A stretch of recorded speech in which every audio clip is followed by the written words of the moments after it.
welcome back to CBSE learners. First tell me, how all are you at home? Are you revising all the exercises we are giving you? Are you going through our videos which we are uploading? Okay, I think you are getting benefit of our video.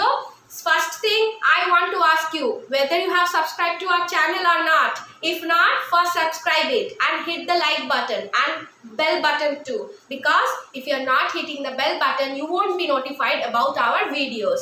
Okay? So first thing you require to do is subscribe to our channel. Okay, let's move further. And today I will teach you what I can teach you today. Okay, today I will teach you SST. Okay, so first chapter I have taught you, that was resources. Okay, so the second chapter of the geography part is land, soil, water, natural vegetation and wildlife resources. So you can see that this is the continuation. The second chapter is related to the first chapter, which is resources. Okay, now see, soil, land, water, natural vegetation, these are all part of which resource? These are all part of natural resources. Okay, so your chapter starts with what? The chapter starts with one conversation or the story of two persons. One person, so let me see, the first one person is Mamba. And the other person is Peter.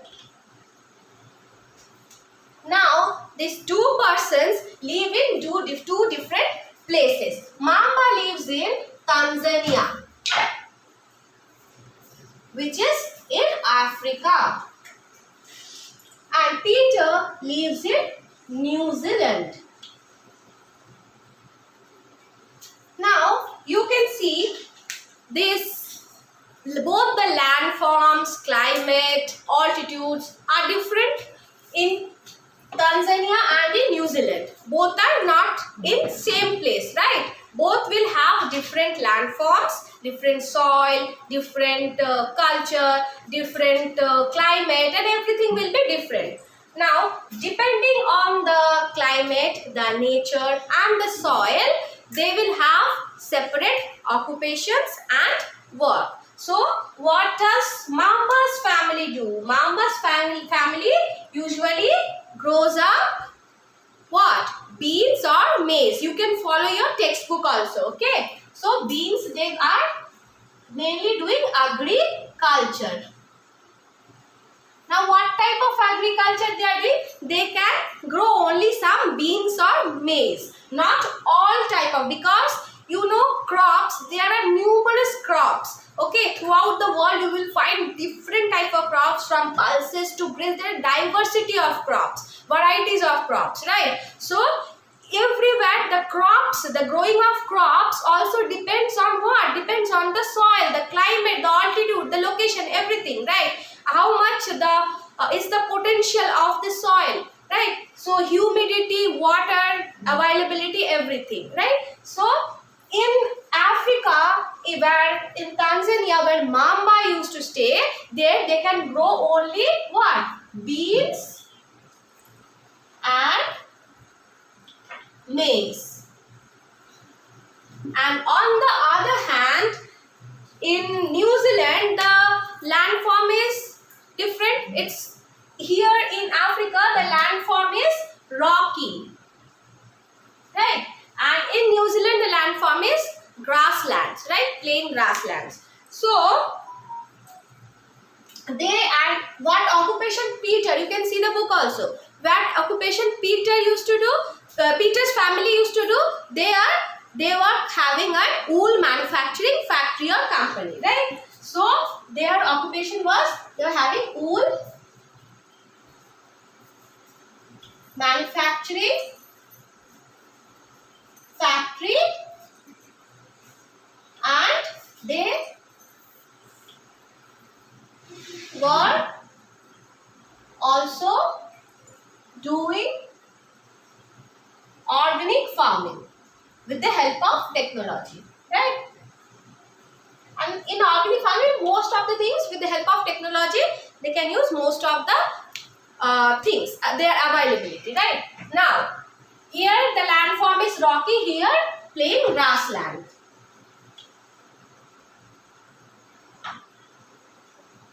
Right? Next comes here in Africa, in Mamba, they are not aware of the scientific technology. So, not aware of scientific technology. And here, because they are having wool manufacturing factory, they are aware of the scientific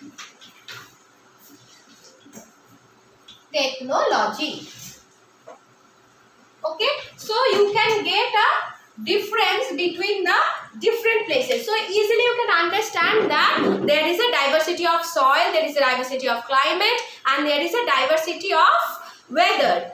Okay, depending on the region and places. And landforms will be diverse depending on the location and places. Okay, so first your chapter starts. Let me read line by first the story. So I am just reading out, you just listen. Okay, in a small village in Tanzania, Africa, Mamba gets up very early in the morning to fetch water. She has to walk a long way and returns after a few hours. She has to walk a long way. Why? Because she was there. There won't be that much availability of transport. Okay. She then helps her mother in the house and joins her brothers in taking care of their goats. And see, in Africa they were having goats. In New Zealand they are having sheep.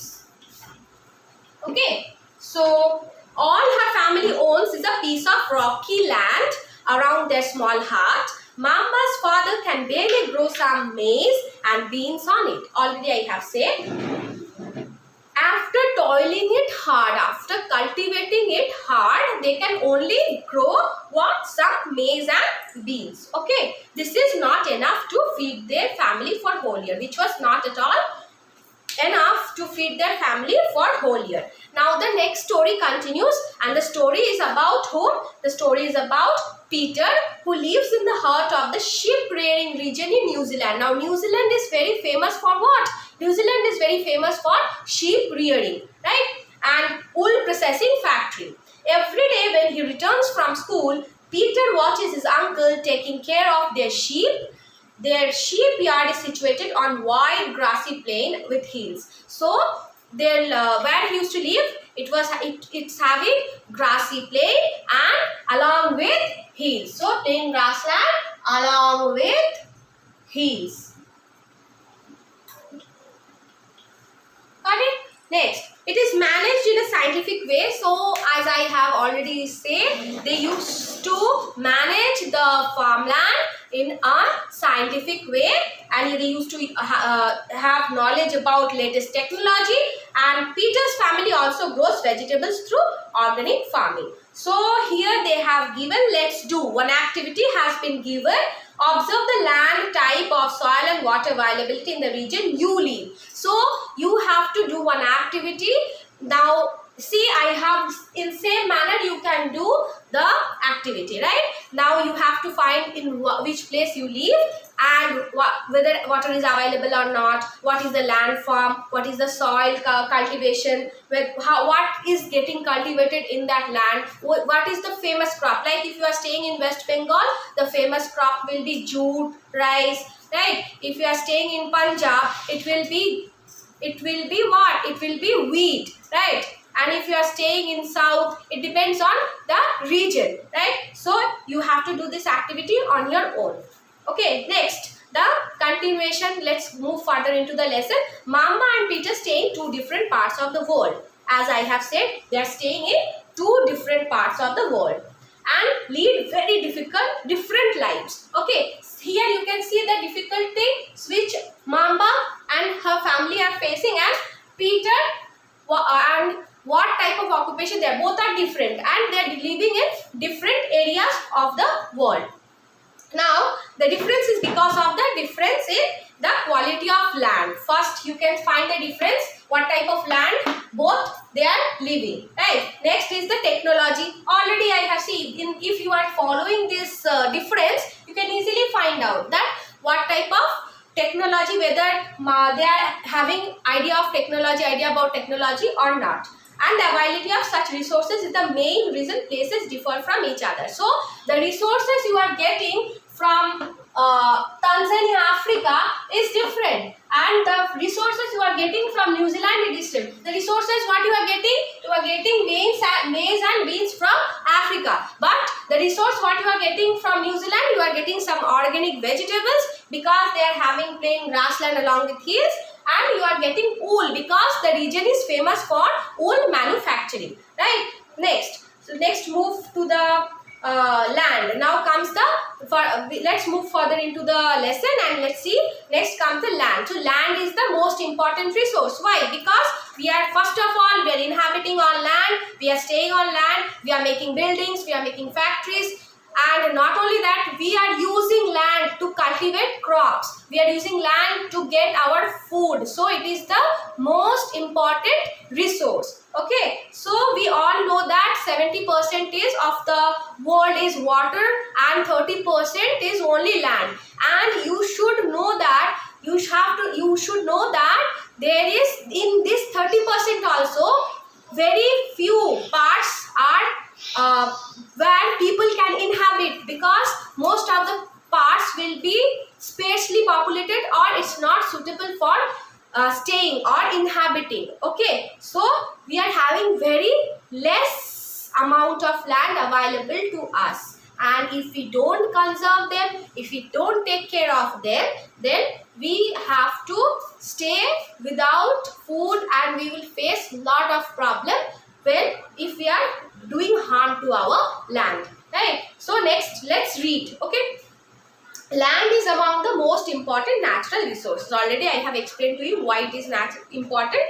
It covers only about 30%. This is also I have explained to you. It covers only about 30% of the total areas of the earth's surface, and all parts of this small percentage are not habitable. So as I have explained to you, only we are having 30% of land, and even in this 30%, very less part is only habitable, because most of the parts are not having all the qualities, all the resources, all the things we require to live. Okay, so the uneven distribution of population in different parts of the world is mainly due to varied characteristics of land and climate. So it is very obvious, right, that where we will get food, wherever we will get better climate, wherever we can sustain ourselves, we will choose that part of the land only. So why there is a diversity of population in the world? Somewhere it's very heavily populated, densely populated, somewhere it is sparsely populated. Now why? Because it depends on the nature of the land, climate, altitude, weather, water availability, everything. So that is why there is a difference, there is a diversity of population, right? So now wherever we will get good availability of water, where we can cultivate our food properly, we can have all type of resources, there we will have densely populated area. And where it is difficult to survive, rugged topography, there is hard stones, rocky areas where it is difficult to cultivate, and where you won't get proper water to sustain, those areas will be sparsely populated. Right. So let's read. The rugged topography, steep slopes of the mountains, low-lying areas susceptible to water logging, desert areas. So one most important thing, desert areas you will have sparsely populated, because you can't grow a lot of crops there. The weather, the climate will be hot, and you cannot sustain there for longer time. But if you don't have the other alternative, then you have to stay. So those areas will be sparsely populated. Desert areas, thick forested areas also, right? Densely forested areas where won't have that much population, are normally sparsely populated or uninhabited. Plains and river valleys offer suitable land for agriculture. So already I have explained to you, plains where water availability is there, where river is there, those areas will be densely populated. Hence, these are the densely populated areas of the world. Okay, so what are the densely populated areas of the world? plains and river valleys. And what are the sparsely populated areas? Rugged topography where water gets clogged, desert, thickly forested area, hot weather, hot climate, those are sparsely populated areas. Now, already I have said how to use. The next topic is land use. Now, how you can use the land? Already I have discussed with you.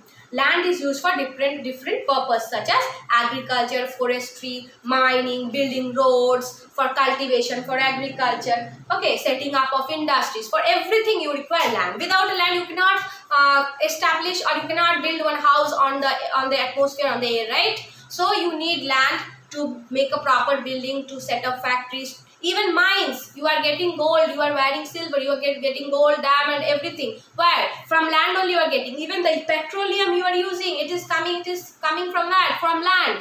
Even the kerosene, the petroleum, these mineral oils you are getting from mines, right? So for everything you can require land. So these are the use of land. So now you can understand how much important land is. So don't damage land, don't throw here and there plastics, don't do harm to the land, save it. Okay, so land use, so this commonly termed as land use. Can you list out the different ways in which Mambas? So you can easily, like already I have listed here, Mambas and Peters family use their land. So how they are using their land, you can easily understand. For grazing, the Mambas family, they used to cultivate beans and maize. And Peter's family, they will cultivate organic farming. Here in Mamba's family, they used to graze their goats, and in Peter's family, they used to graze their sheep, right? And in Peter's family, even their factory was set up of land. So it is also, they are using land in that way, right? Now, the use of land is determined by physical factors such as topography, soil, climate, minerals, and availability of water. Already I have said to you, human factors such as population, technology are also important determinant of land use pattern. So, how much population is there? Wherever, if you are staying in a densely populated area, you can see that there are a lot of emergence of shopping complex, shopping malls, everything, every technology you will get in that densely populated area. But in sparsely populated area, you won't get all those type of technologies available there, right? So, it is also important, technology and population. Okay, land can also be classified on the basis of ownership. Now comes the classification of land. Now let's classify land. Land can be classified on the basis of private or community, right? So let's classify land. The land, there are two types of land. One is private and the other is community. Now from private, what you can understand from private?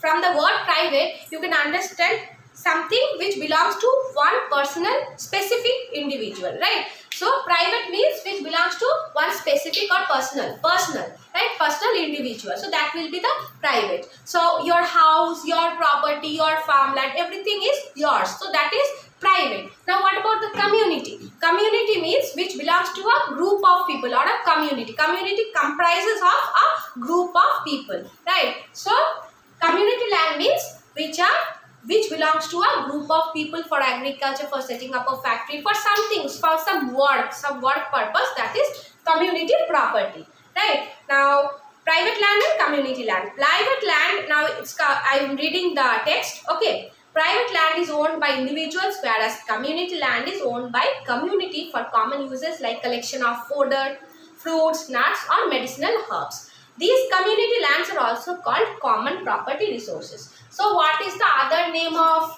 community land? The other name of community land is common property resources. Common property resources.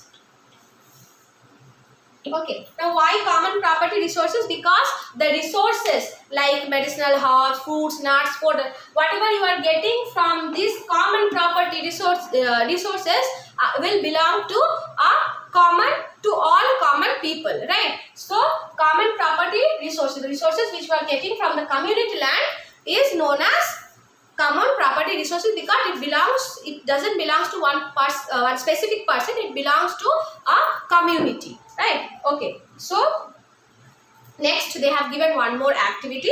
Let's do Talk to some elderly person in your family or neighborhood and collect information about changes in the land use over the years in the place. So you can easily talk if you know someone who is aware of this information, if they are having any agricultural land on how like the way where we stay before it was sparsely populated, now right now it's densely populated, how the this land use changed. Some places before were farmlands, right now there are a lot of factories, industries, so the use of land, how it changed from ancient to the modern technology. Display your findings on a bulletin board in your classroom. So right now you are not going in your schools, so you can just paste it on your wall if you want. Okay. So people and their demands are never growing, but the availability of land is limited. So this is very obvious that we are human beings and our demand never decreases, right? We are some persons, we always want more, right? So but the land is limited, right? But our demands are more. We want equally crops in cheaper price, but equally we want fancy shopping complexes and fancy technologies. So you can't, if you want, our demand never decreases, right? It's increasing. So the quality of land also differs from place to place. People started encroaching the common land to build up commercial areas. I have explained you this only. Just now I have explained you.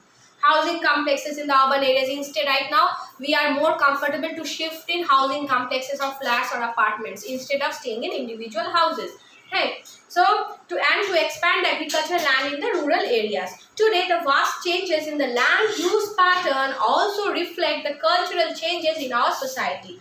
So before we were culturally, right now we are culturally changed, right? Before most of us were dependent on what? Dependent on agriculture. But nowadays we are more dependent on technology. Hardly or rarely we are doing agriculture. Land degradation, landslides, soil erosion, deforestation are the major threat to the environment because of the expansion of agriculture and construction activities. Okay, so even agriculture, huge agriculture is also a threat. Why? Because once you are cropping in one agricultural land, the minerals, the fertility of the soil goes away with the production. But if you are not giving it time to make over the fertilizing property of the land, then what happens? The land won't be able to produce the crop you want. Of course you have to use pesticides and fertilizers. If you are not giving time to the agricultural land for its own recovery, because the way we human beings need time to recover ourselves when we are getting sick, same way the land is also. So the land needs time. So but nowadays we are doing excess because our population are increasing day by day. And what is happening? Our agriculture, our demand are more. We are not giving the land, the soil to regain its property of fertilizing property. We are not giving it time to regain its fertilizing property. We are just growing and cropping and cropping and cropping. So we should give it time. And not only agriculture, construction also. Construction of different buildings also and different activities also.